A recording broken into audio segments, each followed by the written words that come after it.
Bračni par Mitić iz Niša već 5 godina živi bez struje.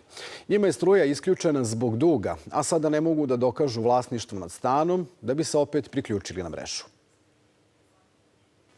Penzioneri Milunka i Stojadin Mitić već 5. novu godinu dočekuju pri sveći i lampi.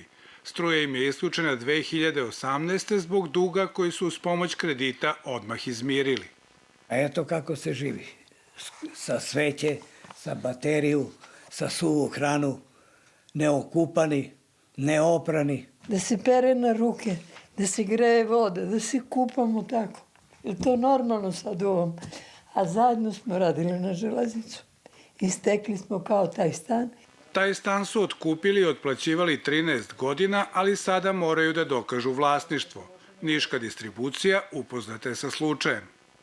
Kako Milunka Mitić svoj zahtev nije dopunila u skladu sa obaveštenjem koje je dostavljeno, Ogranak Elektrodistribucija Niš je 11. septembra 2019. doneo rešenje kojim je odbačen njen zahtev molba za priključenje. Naglašavamo da je u ovom slučaju Ogranak Elektrodistribucija Niš postupao u skladu sa zakonskim propisima. Mitići kažu da pravo svojine ne mogu da dobiju. Iz železnice su ih uputili na Ministarstvo finansija. Neka mi priključe privremeno, dokle Ministarstvo finansija odluči da mi pošalje šta, kako, da ja imamo struju, da imamo jednu običnu egzistenciju za život.